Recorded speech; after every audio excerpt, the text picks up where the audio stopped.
Jujur ya, saat panggilan telepon itu masuk, seluruh tubuhku langsung dingin. Seperti ada es yang menjalar dari ujung kaki sampai ubun-ubun. Nomor yang tertera di layar ponsel adalah nomor yang sudah 7 tahun aku hapus dari memori. Nomor yang sangat aku benci. Nomor Haris. Dia bicara dengan suara bergetar. Bukan lagi Haris yang arogan dan penuh tawa mengejek. Dia bilang, "Aku tahu aku salah, tapi tolong selamatkan aku dari kehancuran ini." Nadanya seperti seekor anjing yang kedinginan, membuatku jijik sekaligus penasaran. Dia tidak tahu, di balik suara tenangku, aku sudah menantikan saat-saat seperti ini. Saat di mana karma akhirnya bekerja dengan sempurna. Aku tidak akan pernah lupa bagaimana 7 tahun lalu dia menertawakan penderitaan anakku sendiri, darah dagingnya, hanya karena takdir menjadikannya berbeda. Teman-teman, selamat datang kembali di saluran curhat kita. Hari ini, aku akan ceritakan sebuah kisah yang mungkin terasa terlalu dramatis untuk menjadi nyata. Tapi ini benar-benar terjadi dalam hidupku. Kisah tentang bagaimana tawa sombong seorang ayah berubah menjadi tangisan penyesalan yang terlambat. Dan bagaimana seorang ibu yang patah hati menemukan kekuatannya kembali. Aku harap kalian bisa mengambil pelajaran dari kisah ini.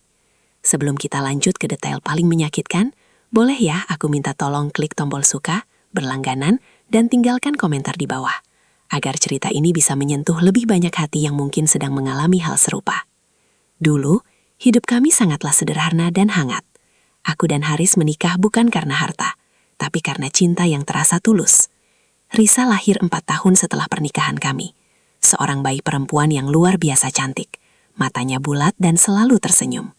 Haris sangat bangga.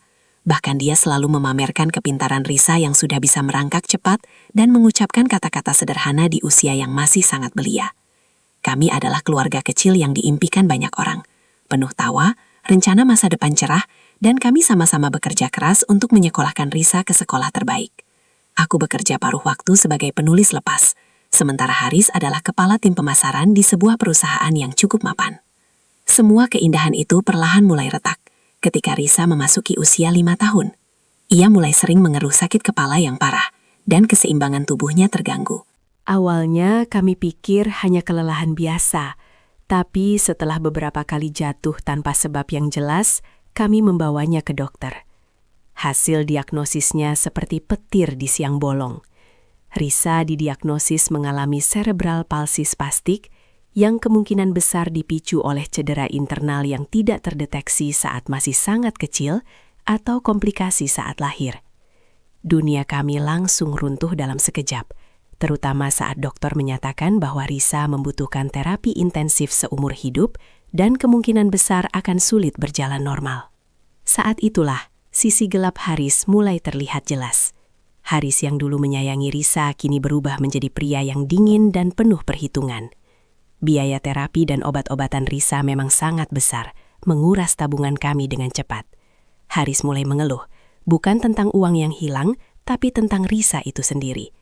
Kenapa harus kita yang kena? Anak cacat begini kan hanya jadi beban, Lis. Semua rencana masa depan kita hancur. Kata-katanya menusuk, padahal Risa ada di dekatnya, mendengarkan dengan tatapan polos. Puncaknya terjadi saat Risa sedang berusaha keras melatih kakinya menggunakan alat bantu jalan. Risa jatuh, menangis kesakitan, dan aku buru-buru menolongnya. Haris yang sedang membaca koran di sofa, bukannya membantu, malah tertawa terbahak-bahak. Tawa yang sangat keras dan meremehkan. Lihat dia, Lis, bahkan berjalan saja tidak becus. Buang-buang uang saja kita terapi dia. Dia tidak akan pernah normal, ucapnya sambil menggelengkan kepala, seolah Risa adalah kegagalan proyek yang harus disingkirkan. Ejekan itu menghancurkan hatiku. Tapi yang lebih menyakitkan adalah melihat tatapan Risa yang langsung meredup, air mata membanjiri pipinya yang kecil. Aku tidak bisa membiarkan anakku terus-menerus dihina oleh ayahnya sendiri. Aku menuntut penjelasan, tapi Haris malah balik menyerang. Dia bilang aku terlalu sentimental, terlalu fokus pada anak yang dianggapnya cacat, dan tidak memikirkan masa depannya yang terancam bangkrut karena biaya pengobatan. 1 bulan setelah insiden tawa kejam itu, Haris mengajukan gugatan cerai. Dia berhasil memenangkan hak atas rumah kami dengan alasan dialah yang memiliki pendapatan tetap, sementara aku hanya penulis lepas. dan dia meninggalkan kami dengan uang tunai yang sangat minim, nyaris tidak cukup untuk membayar biaya sewa kontrakan kecil dan 3 bulan terapi Risa. Kejatuhan kami benar-benar total. Diusir dari rumah sendiri, membawa Risa yang kondisinya semakin memerlukan perhatian khusus dan harus memulai hidup dari nol di lingkungan yang asing. Aku menyewa kontrakan petak di pinggiran kota, jauh dari akses rumah sakit dan fasilitas yang memadai. Aku ingat bagaimana kami harus tidur di lantai beralas tikar selama beberapa minggu, dan aku sering menangis dalam diam setelah Risa tertidur, meratapi nasib kami yang terasa begitu kejam. Aku merasa menjadi ibu yang gagal, istri yang dibuang, dan manusia yang tak berguna. Tapi, demi Risa, aku tidak boleh menyerah. Aku sadar jika aku ikut tenggelam dalam keputusasaan, tidak akan ada yang menjaga bidadari kecilku ini. Aku mulai bekerja serabutan, menerima semua tawaran. Aku mencuci piring di warung makan, menjual kue-kue kecil secara daring, bahkan menjadi petugas kebersihan di malam hari. Setiap tetes keringat yang jatuh, setiap nyeri di punggung yang kurasakan adalah bayaran untuk senyum Risa dan janji bahwa dia akan mendapatkan terapi terbaik, meskipun aku harus mengorbankan segalanya. 7 tahun berlalu dalam sekejap air mata dan perjuangan yang tak pernah putus. Risa kini berusia 12 tahun. Kondisinya memang tidak membaik sepenuhnya. Dia masih harus menggunakan kursi roda untuk mobilitas jauh. Tapi kecerdasannya luar biasa. Dia tumbuh menjadi anak yang sangat penyayang dan tegar. Sementara aku perlahan berhasil membangun usaha kecilku sendiri, menjual kerajinan tangan dan makanan sehat secara daring, mendapatkan sedikit stabilitas finansial. Di tengah perjuangan kami, aku mulai menemukan petunjuk-petunjuk aneh. Risa punya bakat luar biasa dalam melukis. Lukisan-lukisannya bukan hanya indah, tapi juga sangat emosional. Suatu hari, saat Risa sedang melukis suasana rumah lama kami, aku menemukan sebuah memo terselip di dalam laci meja Haris yang dulu kami bawa tanpa sengaja saat pindahan. Itu adalah catatan dokter, hasil pemeriksaan Risa saat dia masih bayi. Dokter mencatat adanya kecurigaan cedera kepala ringan akibat goncangan. Namun hasilnya tidak final dan Haris mendesak untuk merahasiakannya dariku. Aku merasa ada yang janggal. Mengapa Haris ingin menyembunyikan diagnosis awal ini? Aku ingat Haris pernah membawa Risa keluar kota sendirian saat Risa masih berusia 2 tahun. Katanya ada urusan pekerjaan. Aku menghubungi dokter yang tertera di memo itu.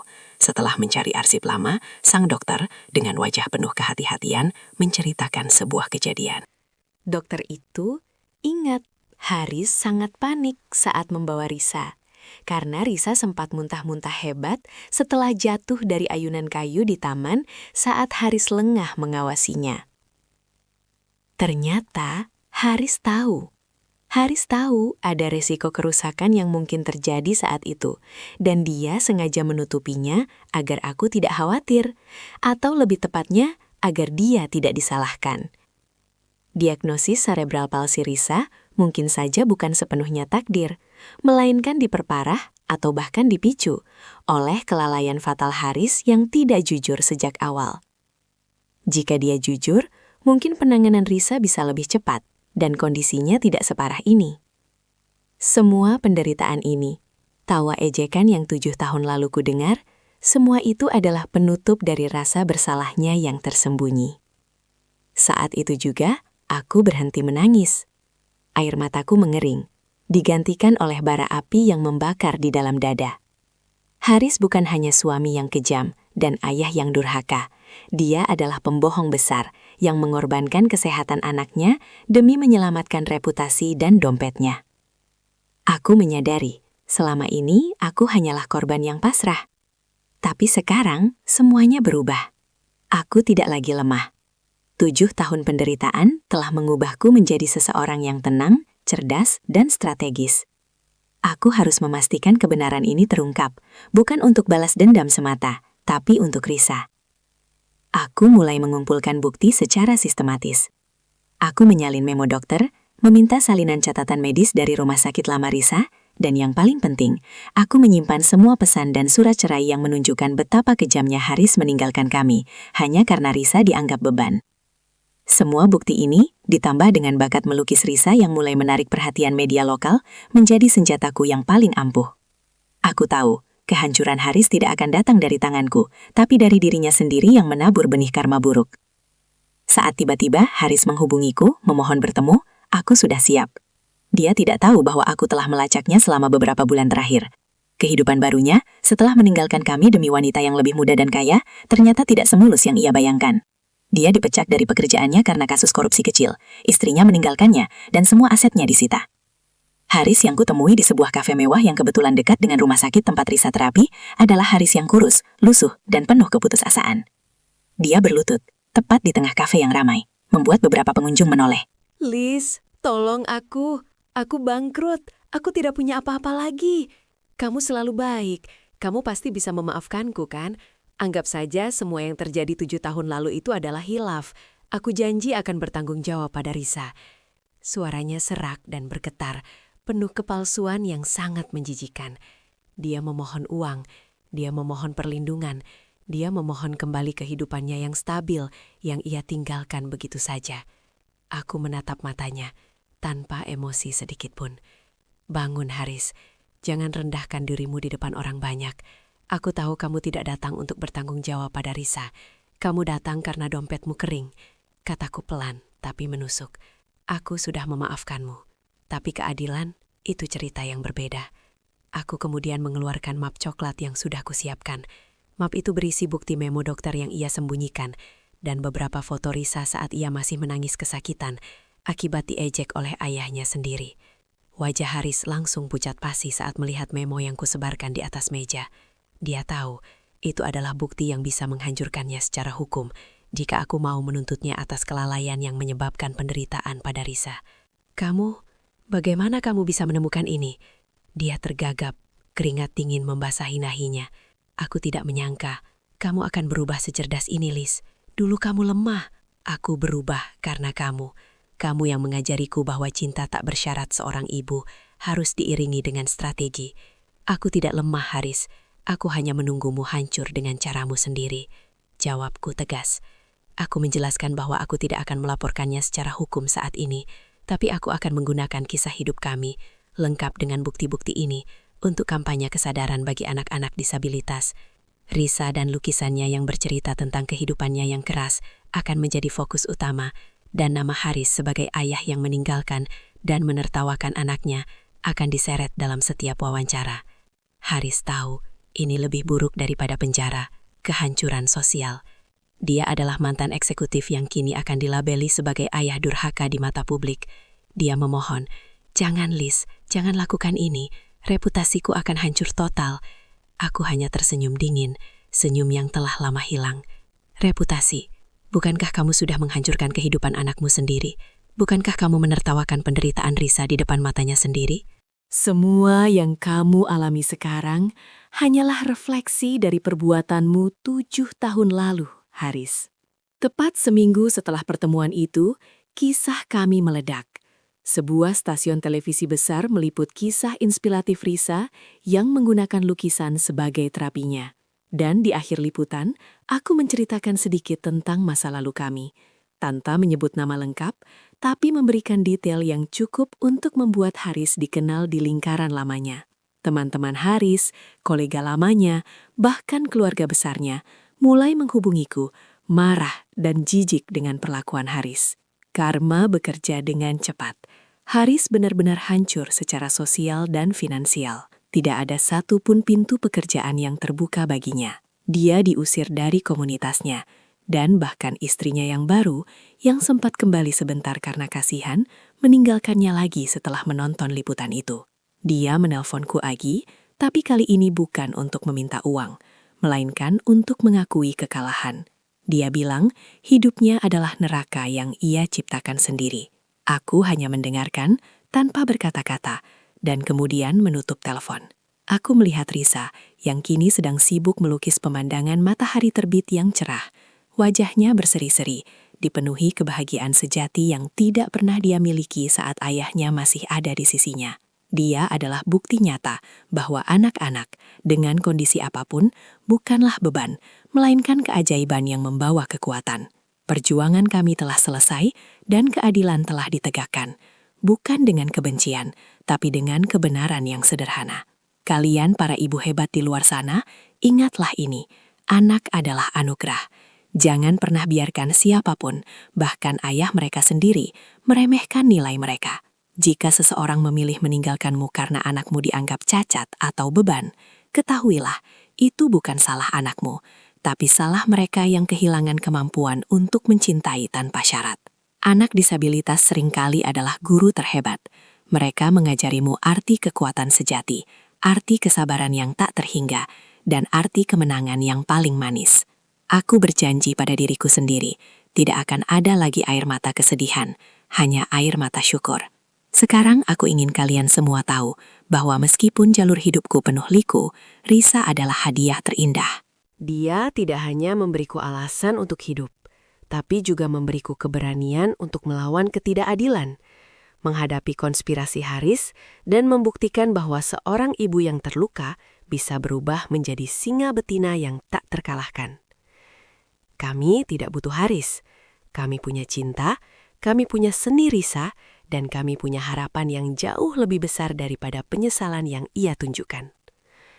Sungguh, perjalanan ini mengajarkan aku banyak hal, bahwa ketenangan adalah kekuatan dan bukti yang terorganisir adalah senjata paling mematikan.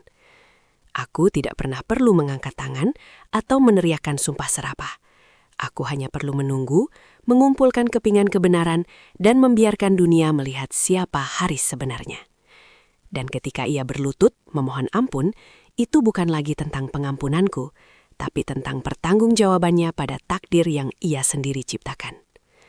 Aku harap kisah ini memberikan kalian semangat baru, bahwa setelah badai pasti ada pelangi, dan karma itu nyata, ia bekerja dengan caranya sendiri, kadang lambat, tapi selalu tepat sasaran. Fokuslah pada dirimu dan anakmu. Bangunlah duniamu sendiri, di mana hanya ada cinta dan penerimaan. Dan jika suatu hari nanti, orang yang menyakitimu datang kembali, ingatlah, kamu sudah jauh lebih kuat daripada versi dirimu yang dulu mereka tinggalkan. Kalian pantas mendapatkan kebahagiaan yang sempurna. Jadi teman-teman, itulah akhir dari kisah yang sangat panjang dan emosional ini. Aku ingin tahu, kalau kalian di posisi aku, apa yang akan kalian lakukan saat Haris berlutut di depan kalian? Apakah kalian akan memberinya kesempatan kedua atau membiarkan karma bekerja hingga tuntas? Tulis pendapat kalian di kolom komentar ya. Terima kasih sudah menyimak cerita hari ini sampai akhir. Jangan lupa jaga kesehatan, tetap semangat, dan sampai jumpa di cerita berikutnya. Salam hangat dari aku dan Risa.